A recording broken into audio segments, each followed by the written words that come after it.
মাত্র 18 বছর বয়সের এক তরুণী, নাম তার সুমাইয়া, পিতামাতার রাজকন্যা।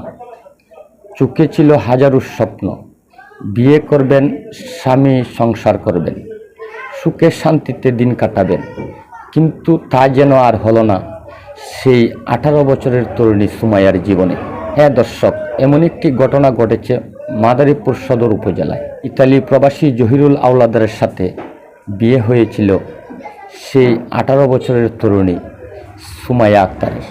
স্বপ্ন ছিল অনেক বড়, তার চোখে মুখে ইতালি যাবেন, সুখের সংসার করবেন স্বামীর সাথে, নতুন একটি দেশ দেখবেন, নতুন একটি পৃথিবী দেখবেন। ওই স্বপ্ন নিয়ে শ্বশুর বাড়িতে ছিলেন। প্রতিনিয়ত ছোটোখাটো বিষয় নিয়ে শ্বশুর, শাশুড়ি, ননদ, যা সকলেই বিভিন্ন ধরনের কথা শোনাতেন সেই সুমাইয়াকে। সুমাইয়া এক পর্যায়ে তাদের অত্যাচার নির্যাতন সইতে না পেরে বাবার বাড়িতে চলে আসলেন। মাকে বললেন, মা, আমি আর তাদের অত্যাচার নির্যাতন সইতে পারতেছি না, আমি আর তাদের ওখানে যাব না, আমি তোমাদের এখানে থাকব। মা মাথায় হাত দিয়ে বললেন, ঠিক আছে মা, তুমি আমাদের অত্যন্ত আদরের সন্তান, তোমার আর ওই জায়গাতে যাওয়া লাগবে না, তুমি এখানেই থাকবে। তাই সেই সুমাইয়া স্বামীর বাড়িতে না গিয়ে বাবার বাড়িতে থাকতে শুরু করলেন। এর মাঝে স্বামী স্ত্রীর মাঝে কী যে চলছিল, কি হচ্ছিল, তা তো আর পরিবার জানতেন না। হঠাৎ একদিন শাশুড়িকে সেই ইতালির প্রবাসী জহিরুল আওলাদার ফোন দিয়ে বলতে থাকেন যে, মা, আপনার মেয়ে তো ফোন ধরছেন না 3 ঘন্টা ধরে। তখনই মা দৌড়ে চলে গেলেন সেই আদরের সন্তান সুমাইয়ার রুমে। গিয়ে যা দেখতে পারলেন, সেই মা ওই মুহূর্তে ঠিক থাকতে পারছিলেন না। সুপ্রিয় দর্শক, তাদের এই আদরের রাজকন্যা ওই পৃথিবীর মায়া ত্যাগ করে চলে গিয়েছেন সবাইকে ছেড়ে। সুপ্রিয় দর্শক, ঠিক ওই মুহূর্তে আদরের রাজকন্যাকে হারিয়ে সেই মা বাবা আত্মীয় স্বজনদের কান্নায় আকাশ বাতাস ভারী হয়ে যাচ্ছিল।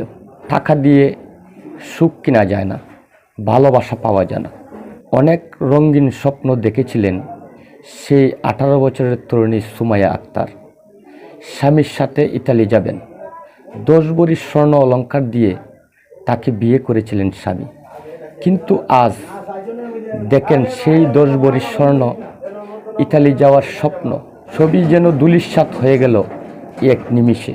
লাল বেনারসি শাড়ি পরে যে ইতালির প্রবাসী স্বামীর ঘরে স্বপ্ন দেখে গিয়েছিলেন স্বামীর সংসার করবেন, সাদা শাড়িতে তার জীবনটা নিষ্পত্তি হবে, সেই তরুণী সুমাইয়া আক্তার আমাদেরকে ছেড়ে এই পৃথিবীর মায়া ত্যাগ করে চলে গিয়েছেন।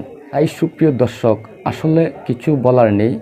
তাই আমি একটি কথাই বলতে পারি অভিভাবকদেরকে, আসলে টাকা দেখে, ইতালি প্রবাসী দেখে, বড় স্বপ্ন দেখে সন্তানকে বিয়ে দেওয়া ঠিক নয়। দেখা দরকার ভালোবাসা আছে কিনা, মেয়ে সুখে শান্তিতে থাকবে কিনা।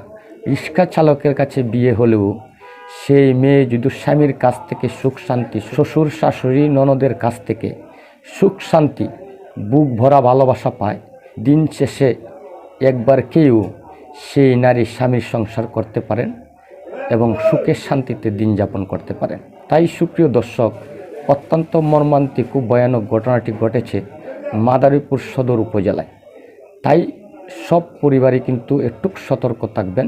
ওই কথাটি বলে আমি আমার ভিডিও থেকে এখানে বিদায় নিচ্ছি। সকলে ভালো থাকুন, সুস্থ থাকুন। আসসালামু আলাইকুম।